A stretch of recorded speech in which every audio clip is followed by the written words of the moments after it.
सहनाववतु सहनौ भुनक्तु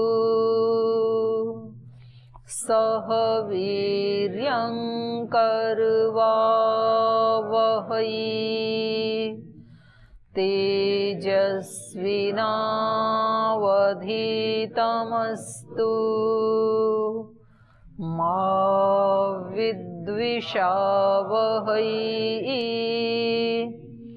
ओम शांति शांति शांति।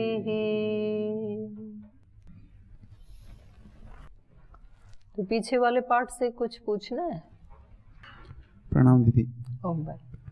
सत्यकाम और जावाल के कहानी से उस समय की सामाजिक स्थिति प्रस्फुटित होता है कि तब केवल ब्राह्मण ही गुरुकुल में प्रवेश कर सकते थे और ब्रह्म विद्या के अधिकारी होते थे। इसका अभिप्राय क्या है? और अभी भी देश में कुछ गुरुकुल या संस्थाएं हैं जो केवल ब्राह्मण को ही प्रवेश देते हैं। ऐसे तो देखा जाए कि वे संस्थान उपनिषद के अनुसार अनुयायी है। हाँ, अभी भी हैं, दक्षिण भारत में हैं, खासकर कुछ ऐसे लोग हैं। तो ब्राह्मणेतर माने जो जन्म से ब्राह्मण हैं उससे अतिरिक्त को नहीं पढ़ाते हैं, पढ़ाते भी नहीं हैं वेद आदि, और प्रवेश भी नहीं देते हैं। तो उस समय भी ऐसे लग रहा है कि यदि गोत्र आदि पूछा जा रहा है तो यद्यपि ये भी पता लग रहा है कि वो केवल कुल से ब्राह्मण को ही पढ़ा रहे हैं, ऐसा नहीं लग रहा है। क्योंकि कुल से यदि पढ़ाते तो इनके कुल का तो पता ही नहीं है, पर वो सत्य बोल रहा है। तो सत्य बोलना ये ब्राह्मण का लक्षण है। ब्राह्मण मतलब जो अहिंसा, सत्यस्ते, ब्रह्मचर्य आदि इनका योग के अंगों का जो अनुष्ठान करे। तो 5 जो यम है उनमें एक यम सत्य भी है ना, तो ये सत्य का पालन कर रहा है और इनकी माता जी भी सत्य का पालन कर रही हैं। तो इसलिए आचार्य कह रहे हैं कि आपके गोत्र का पता हो या ना हो वो गौण है, लेकिन आप सत्य बोल रहे हैं तो आप ब्राह्मण ही हैं। तो जैसे हमारे यहाँ भी पतंजलि में भी ऐसे ही वो बना रखा है ना स्वामी जी महाराज ने, कि जिसकी पढ़ने की पात्रता है तो जो पढ़ सकता है वो ब्राह्मण ही है, और जिसकी रुचि नहीं है पढ़ने में और सेवा करने में जिसकी रुचि है तो वो सेवा कर सकता है, कोई जरूरी नहीं है कि उसको। तो इससे उसके ब्राह्मणत्व में मतलब कोई वो आएगा ऐसा नहीं है, या कोई दूसरे कुल में पैदा होकर के और यहाँ जिसकी पढ़ने पढ़ाने में रुचि है तो उसको ब्राह्मण नहीं माना जाएगा, ऐसा भी नहीं है। तो उपनिषद से भी ऐसे ही लग रहा है कि वो जन्म को महत्व नहीं दे रहे हैं, कर्म को महत्व दे रहे हैं। जन्म से वो जो भी रहा हो, लेकिन यदि वो सत्य बोल रहा है तो वो पढ़ने के योग्य है, तो इसलिए उसको अपना लिया, और ऐसा ही होना भी चाहिए। तो जो जन्म से मानते हैं तो वो थोड़ा सा उसमें दोष आने की संभावना है, क्योंकि कभी तो ऐसे होता है ना कि जन्म से व्यक्ति उस कुल में पैदा होकर के भी फिर यम नियमों का अनुष्ठान यदि नहीं करता है तो फिर उसका कोई लाभ नहीं है उस कुल में पैदा होने का। और कभी यदि व्यक्ति किसी अन्य कुल में भी पैदा होकर के यम नियमों का पालन कर रहा है तो वो योगी ही है।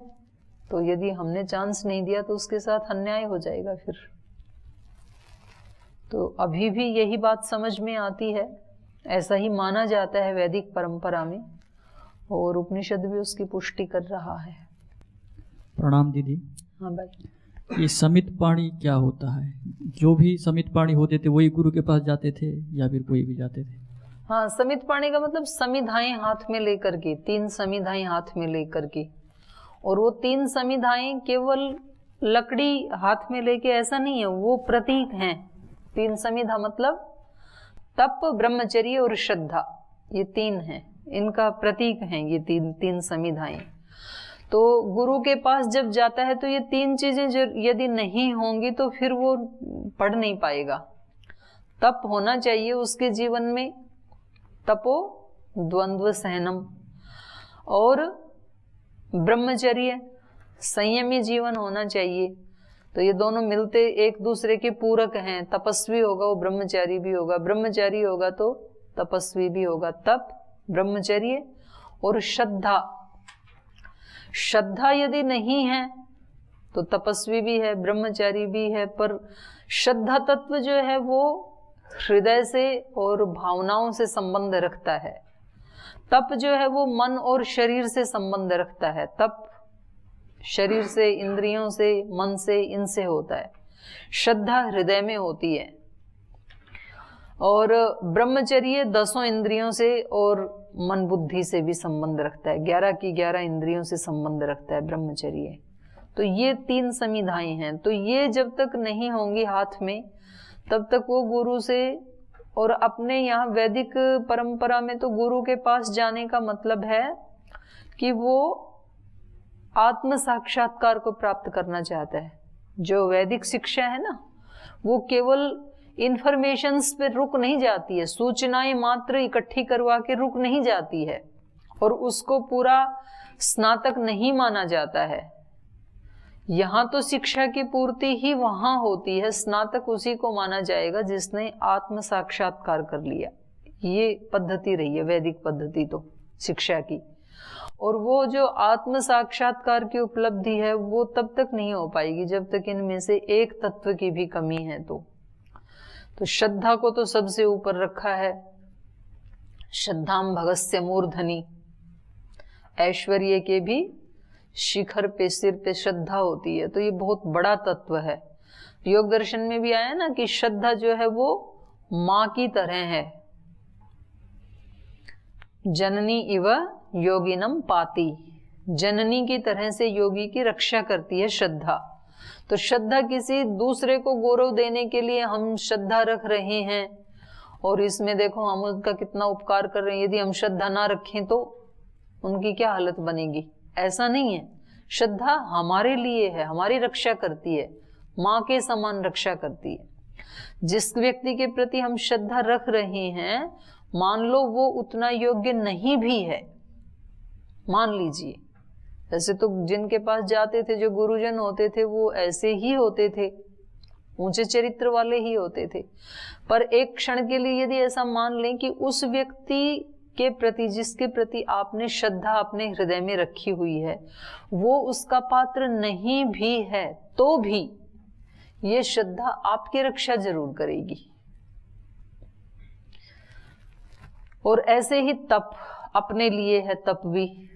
तो हम जब द्वंद्वों को सहते हैं, सुख दुख आदि को, मान अपमान आदि को, कभी किसी से स्नेह मिलता है, कभी डांट भी मिलती है, कभी प्रशंसा भी मिलती है, हमारे गुरुजन हमारी प्रशंसा कर देते हैं, कभी हमारी ताड़ना भी करते हैं। तो इन सब में हमारा अंदर का भाव सम बना रहे, वैसे ही सम बना रहे जैसे अपनी माँ के प्रति सम रहता है ना।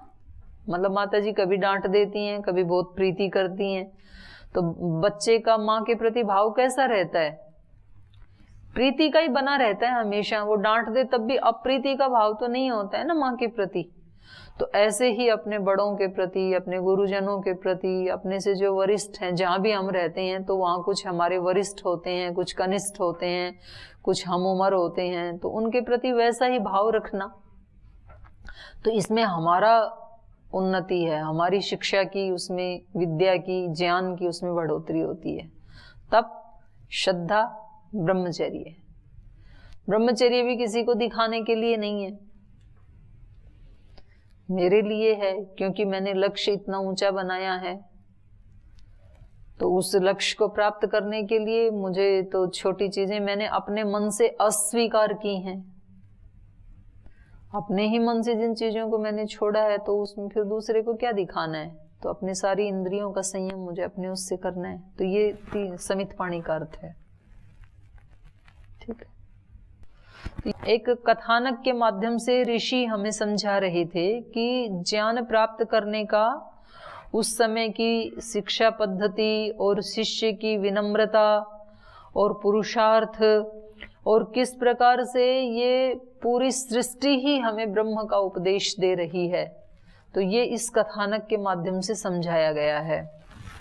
तो कल हम पढ़ रहे थे कि सत्यकाम जो है वो गुरु के पास गए और उन्होंने कहा कि गोत्र का नाम तो मुझे नहीं पता, लेकिन माता जी का नाम जाबाला है और उन्होंने मुझे कहा है कि तू सत्यकाम जाबाल है, ऐसे ही गुरु जी से बता देना। तो मैं आपके पास आया हूँ और मेरे को ब्रह्मचर्य की दीक्षा लेने की इच्छा है, ब्रह्मचर्य में मैं प्रतिष्ठित होना चाहता हूँ, इसलिए आपके पास आया हूँ। तो इनके गुरु ने कहा, 5वां मंत्र हम पढ़ रहे थे, तम होवाच न एतद अब्राह्मणो विवक्तुम अर्हति। तो सत्यकाम से गुरुजी ने कहा, गौतम ऋषि ने कहा कि ये जो आप सत्य का आचरण कर रहे हैं ना, इसी से पता लग रहा है कि आप ब्राह्मण ही हैं, क्योंकि जो सत्य बोले वो ब्राह्मण और जो असत्य बोले वो अब्राह्मण। तो यदि आप में ब्राह्मणत्व नहीं होता तो आप सत्य नहीं बोल पाते, आप छिपा सकते थे अपने गोत्र को। तम होवाच न एतद अब्राह्मणो विवक्तुम अर्हति, ब्राह्मण के अतिरिक्त ये हिम्मत कोई कर नहीं सकता है कि सत्य ही बोले। तो सत्य बोलना किसका धर्म है? ब्राह्मण का, ज्ञानी का। इसलिए सौम्य समिधम आहर, समिधा ले आ, समिधम आहर उपत्वानेश्ये, मैं तुझे उपनीत कर लेता हूँ। उपत्वानेश्ये, अपने उप माने नजदीक, नेश्य मतलब लेता हूँ, अपने नजदीक लेता हूँ। उपनयन का अर्थ क्या है? उप माने नजदीक, नयन माने लाना, नीनय धातु है ना, तो जिसमें उसको अपने नजदीक लाया जाता है अंतेवासी को, तो यही उपनयन संस्कार है। अभी एक संबंध बन गया गुरु शिष्य का। अब तक आप कहीं और थे, गुरु कहीं और थे, तो दोनों का आपस में निकट संबंध नहीं था, लेकिन जैसे ही उपनयन हुआ तो घनिष्ठ संबंध बन गया। तो इसलिए कहा कि हे सौम्य, तू समिधाएं ले आ, मैं तुझे उपनीत कर लेता हूँ, तेरा उपनयन संस्कार कर देता हूँ। स न सत्यादगा इति, क्योंकि तू सत्यात न अगा, तू सत्य से डिगा नहीं, तूने सत्य का ही आचरण किया, क्योंकि तूने झूठ नहीं बोला, इसलिए मैं तुझे उपनीत कर लेता हूँ। तम उपनीय कृशानाम अबलानाम चतुष्शता निराकृत्य उवाच इमः सौम्य अनुसंव्रज इति। तो पहले उपनयन संस्कार किया और उपनयन संस्कार करते ही वो वर्णोच्चारण शिक्षा नहीं सिखाई, 400 गाय ले आए छांट करके गौशाला में से, और वो गाय भी कैसी थी? कृशानाम अबलानाम, कृश हो चुकी थी, जो कमजोर थी। कृशानाम अबलानाम, जिनमें बल नहीं था, ऐसी कमजोर कृश जो गायें हैं। चतुष्शता गाहा, 400 गायें निराकृत्य, छांट करके। अच्छी अच्छी थी वो तो आश्रम में रख ली, और जो बिल्कुल बलहीन थी, बूढ़ी थी, ऐसी जो कृश हो गई थी, उनको छांट करके, उनको निराकृत्य, उनको चुन करके उवाच कहा, इमा सौम्य अनुसंव्रज इति, हे सौम्य, इनके पीछे पीछे चलो। ये पहला अध्याय है आपका। 400 गाय लाए ग्राउंड में और बोले अब इनके पीछे पीछे चल पड़ो। अनुसंव्रज, पीछे चलो, माने इनका अनुगमन करो, इनको ले जाओ। और ता अभिप्रस्थापयन् उवाच न असहस्रम आवर्तय इति, बोले अभी जा रहे हो तो शाम को ही मत लौट आना, हाँ कभी इधर उधर घुमा के लाओ, फिर शाम को आ जाओ यहाँ, जब तक 1000 ना हो जाएं 400 से। तो उसमें कुछ बैल भी थे, कुछ छोटी बछड़ियां भी होंगी, तो 400 से 1000 होने में टाइम लगेगा ना। छोटे बछड़ी हैं वो पहले बड़ी होंगी, फिर 1 से 2 होंगे, ऐसे हो गया। तो ता अभी प्रस्थापयन, उनको प्रस्थान कराते हुए, उनको भेजते हुए, उवाच, गुरु ने कहा, न असहस्रम आवर्तय इति, जब तक 1 सहस्र ना हो जाए, न असहस्रम 1000 हुए बिना, न आवर्तय वापस मत आना, जब 1000 हो जाए तब आना। सह वर्ष गणम प्रोवास, और उसने भी मतलब कोई रिएक्ट नहीं किया कि जी ये गाय चरानी होती तो मैं अपनी माता जी के पास ही चरा लेता, आपके पास तो ज्ञान लेने के लिए आए हैं, ब्रह्मचर्य की दीक्षा लेने के लिए आए हैं, आपने तो गाय के साथ हमारे को भेज दिया, ऐसे नहीं कहा उन्होंने। वो चल पड़ा। और गुरुजी ने भी ये नहीं पूछा कि तेरी व्याकरण पढ़ने की रुचि है कि दर्शन पढ़ने की रुचि है कि सेवा की रुचि है, कुछ नहीं पूछा। उपनयन किया, गाय लाए और बोले अब इनके पीछे जाओ इनको चराने के लिए। तो ऐसे ऐसे परीक्षा भी लेते थे ना गुरुजन, और शिष्यों को भी पता होता था कि अब जब मैंने संबंध जोड़ लिया है तो अब गुरु की आज्ञा ही मेरे लिए वेद वाक्य है, क्योंकि अब अपना कुछ बचा ही रही नहीं ना, इनके साथ हमने अपना संबंध जोड़ लिया तो अब जिम्मेदारी इनकी है। तो ये जंगल में रखें तो जंगल ठीक है, गुरुकुल में रखें तो गुरुकुल ठीक है। सह वर्ष गणम प्रोवास, तो उस सत्यकाम जाबाल ने वर्ष गणम, गण कहते हैं समूह को, कई वर्ष तक, वर्ष गणम माने वर्षों का समूह, अर्थात कई वर्ष तक प्रोवास प्रवास किया, क्योंकि 1000 होने में तो कई दिन लगेंगे ना, तो कई वर्ष उसने प्रवास किया। ता यदा सहस्रम संपेदु, और तब तक प्रवास किया जब तक कि वो 1000 नहीं हो गई।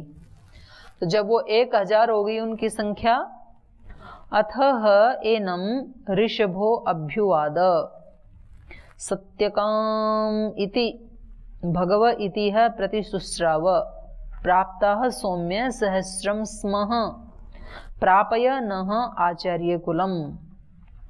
तो जब ये 1000 हो गए तो एक वृषभ ने इसको आवाज लगाई, एक बैल ने आवाज लगाई इसको सत्यकाम, तो उसने उत्तर दिया प्रतिशुश्राव, उसने प्रत्युत्तर दिया कि हाँ भगवान बताइए। बैल को भी भगवान कह रहे हैं, तो इससे भी पता लगता है कि श्रद्धा कितनी ऊंची थी उसकी, कि हर प्राणी में एक सम्मान का ही भाव है, किसी को निकृष्ट नहीं देख रहे हैं। तो भगव इति है प्रतिशुश्राव, कहिए भगवान क्या आपकी क्या इच्छा है, क्या आज्ञा है। तो उसने कहा सौम्य प्राप्त सहस्रम स्मः, सहस्रम प्राप्त स्म, हम 1000 हो गए हैं अब। प्रापय नः आचार्य कुलम, इसलिए अब हमें आचार्य कुलम में ले चलो। गायों की इच्छा हो गई कि हमें ले चलो, सत्यकाम अपने निश्चिंत है, उसकी इच्छा नहीं है। तो इसने कहा कि ठीक है 1000 हो गए हैं तो चलते हैं। तो इससे एक तो ये पता लगता है कि बैल तो ऐसे बोलेगा नहीं, तो इसको अपने आप ही मतलब उसके माध्यम से वो कह रहे हैं, ऐसी कल्पना कर रहा है कि जैसे गायें कह रही हैं कि अब हमें गुरु के पास चलना चाहिए।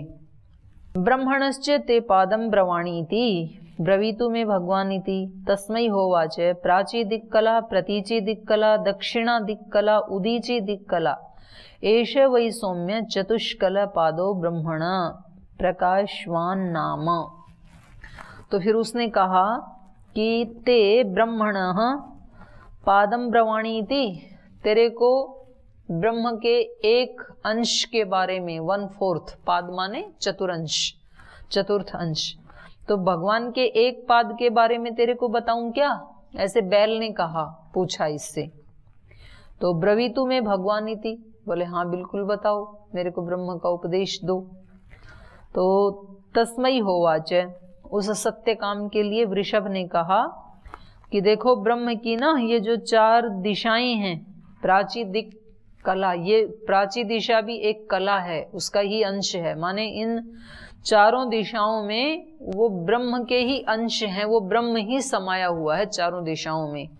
तो प्राची दिक कला, प्रतीची, दक्षिणा और उदीची, इन 4 दिशाओं में वो ब्रह्म ही समाया हुआ है।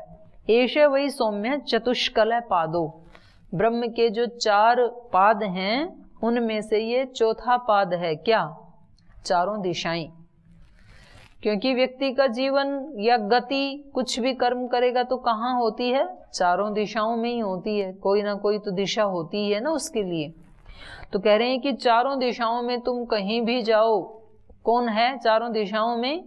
ब्रह्म ही ब्रह्म है, जिस दिशा में भी आप जाओगे। इसलिए आपको ये नहीं सोचना कि दक्षिण तो यम की दिशा है, पूर्व तो आदित्य की दिशा है और उत्तर तो देवों की दिशा है। ऐसे सोच लेते हैं ना हम, कौन सी दिशा अच्छी है, कौन सी वरिष्ठ है, कौन सी कनिष्ठ है। तो इसको ये ज्ञान हुआ वहां दिशाओं में घूमते हुए, क्योंकि गायों को चराते हुए चारों दिशाओं में ही भ्रमण करता था। तो चारों दिशाओं में घूमते घूमते इसको ये ज्ञान हुआ कि इन चारों दिशाओं में वो ब्रह्म ही है, उसके अतिरिक्त और कोई भी नहीं है। और ये चार दिशाएं तो ब्रह्म का एक पाद है, उसके चार पादों में से एक अंश है, ये चतुर्थ अंश है ये। तो कहा एष वै सौम्य चतुष्कल पादो ब्रह्मण प्रकाशवान नामा। और ये जो ईश्वर का रूप है इसका नाम क्या है? प्रकाशवान, माने चारों दिशाओं में उसी का प्रकाश है।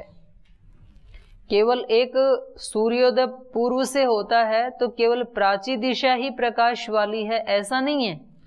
चारों दिशाएं ही क्या हैं? प्रकाशवान हैं, और उसमें वो ज्योति स्वरूप ब्रह्म ही समाया हुआ है चारों दिशाओं में। ये इसको ज्ञान हुआ। स यह एतम एवं विद्वान चतुष्कलम पादम ब्रह्मण प्रकाशवान इति उपास्ते। प्रकाशवान अस्मिन् लोके भवति प्रकाशवतो लोकान् जयति य एतम एवं विद्वान चतुष्कलम पादम ब्रह्मण प्रकाशवान इति उपास्ते। तो कहा कि स यह एतम एवं विद्वान, ऐसे जानता हुआ दिशाओं के इस रहस्य को कि दिशाएं ब्रह्म स्वरूप ही हैं, इस रहस्य को जानता हुआ स यह एतम एवं विद्वान चतुष्कलम पादम ब्रह्मण, ब्रह्म के चौथी कला वाले इस रूप को, जो इस रूप में जानता है, प्रकाशवान इत्युपासते, उसको ईश्वर का प्रकाशवान रूप समझ करके चारों दिशाओं में उसकी उपासना करता है। उपासना करता है माने उसी की अनुभूति करता है।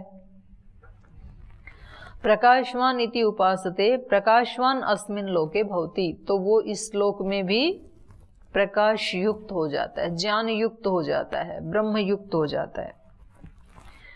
प्रकाशवान अस्मिन् लोके भवति प्रकाशवतो लोकान् जयति, और प्रकाश वाले लोगों को जीत लेता है। जहां जहां भी ज्ञान है वो सब उसके संपर्क में आ जाते हैं। तो प्रकाशवतो लोकान् जयति ये एतम एवं विद्वान चतुष्कलम पादम ब्रह्मण प्रकाशवान इति उपासते। जो इस ब्रह्म को या इन दिशाओं को ब्रह्म का प्रकाशवान रूप मानता हुआ इस रूप में इसकी उपासना करता है। इसलिए कई बार लोग जो पूजा करते हैं तो मैंने देखा कई बार वो दक्षिण में ना ऐसे एक ही जगह में घूमते हैं चारों दिशाओं में। आपने देखा ऐसे किसी को? एक माता जी थी हमारे वहां गुरुकुल में, तो वो हवन करके और फिर जैसे हम तो उठ के चले जाते थे हाथ जोड़ के ऐसे, फिर माता जी है ना वहां एक ही स्थान में चारों तरफ घूमती थी ऐसे हाथ जोड़ के, ऐसे ऐसे 3 बार घूम लेती थी। तो फिर बाद में एक दिन हमने पूछा, मैंने कहा माता ये क्या करते हो आप?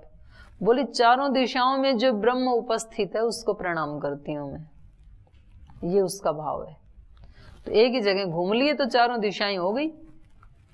तो चारों परिक्रमा भी इसी उससे करते हैं, मंदिर आदि की परिक्रमा करते हैं ना, तो परिक्रमा का भी मतलब यही है कि ये चारों तरफ जो घूमे इनके मूल में क्या है?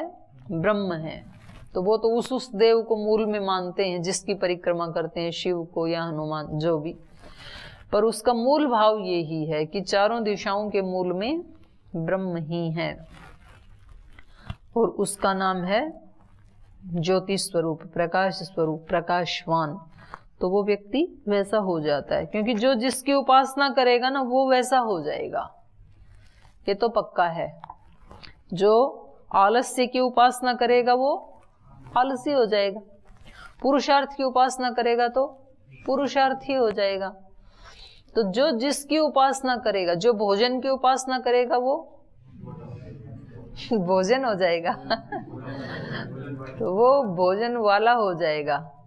प्रकाशवान कहा ना, जो जिसकी उपासना करेगा, जो विद्या की उपासना करेगा विद्यावान बन जाएगा, क्योंकि उसके नजदीक आने से उसके गुण कर्म स्वभाव उसमें आने लगेंगे। गंगा के पास बैठेंगे तो शीतलता आएगी अपने आप ही। तो ये उपासना का मतलब ये ही है, उसके गुण कर्म स्वभाव आना।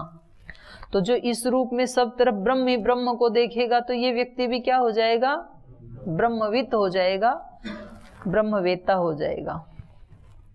अग्निस्ते पादम वक्ता इति सह श्वभूते गा अभिप्रस्थापयांचकार ता यत्र अभिसायं बभूवुः तत्र अग्निम उपसमाधाय गा उपरुध्य समिधाम आधाय पश्चात अग्ने प्रांग उपविशेष। तो इसने कहा वृषभ ने कि मैंने तेरे को एक पाद का उपदेश दे दिया है, ब्रह्म का एक पाद मैंने तेरे को बता दिया है। अग्निस्ते पादम वक्ता इति, अगले पाद का उपदेश तुझे अग्नि करेगा, अग्नि बताएगा उसका दूसरा पाद क्या है ब्रह्म का। तो उसने कहा ठीक है। सह श्वभूते गाम अभिप्रस्थापयांचकार। तो फिर ये तो बात थी शाम की, तो अगले दिन सुबह होते ही इन्होंने गायों को वहां से प्रस्थान करवाया, गायों को लेकर के चले। अभिप्रस्थापयांचकार ता यत्र अभिसायं बभूव, तो पूरे दिन भर तो चलते रहे, गुरुकुल की तरफ प्रस्थान किया ना अभी, तो पूरे दिन तो यात्रा करते रहे, चलते रहे। लेकिन जहां शाम हुई, यत्र अभिसायं बभूव, जहां संध्या काल हुआ, तत्र अग्निम उपसमाधाय, तो वहां पर ही इसने अग्नि जला करके, ये एक वैदिक पद्धति की या वैदिक संस्कृति की ये एक विशेषता रही है। आपने श्री राम का जीवन चरित्र भी देखा होगा रामायण में, कि जहां भी संध्या होती, मतलब शाम हो जाती थी, तो वो दोनों भाई वहीं पर ही बैठ करके फिर संध्या उपासना करने लग जाते थे। तो ये हमारी वो रही है वैदिक पद्धति में संध्या की महत्ता। तो ये जहां इसको शाम हुई, तत्र अग्निम उपसमाधाय, वहां पर ही अग्नि जला करके, माने हवन किया, इसने हवन शुरू किया। गा उपरुध्य, गायों को वहीं रोक दिया, और समिधम आधाय, समिधा धान करके अर्थात अग्निहोत्र करके, पश्चात अग्ने प्रांग उपविवेश, उस अग्नि के पश्चात अग्नि, पश्चात अग्नि माने अग्नि के पश्चिम भाग में, और प्रांग मुख, पूर्व की ओर मुख करके। जो मुख्य यजमान है वो हवन कुंड की कौन सी दिशा में बैठता है? पश्चिम दिशा में बैठता है, पूर्वाभिमुख होता है। ये हवन कुंड है तो इसकी पूर्व दिशा तो ये है ना, और बैठता यहाँ है ना यजमान, और इधर मुख रखता है पूर्व दिशा की ओर। तो ये उत्तर दिशा है, ये दक्षिण है, ये पश्चिम है, वो पूर्व है। तो ये पश्चिम दिशा में पूर्वाभिमुख होकर के बैठ गया। पश्चात अग्नि, अग्नि के पश्चिम में प्रांग उपविवेश, प्रांग मुख होकर के बैठ गया। तम अग्निम अभ्युवाद, तो ये अग्नि को ही ब्रह्म मान करके जब हवन कर रहा है, उपासना कर रहा है, तो अग्नि ने इससे कहा सत्य काम इति भगव इति ह प्रतिशुश्राव।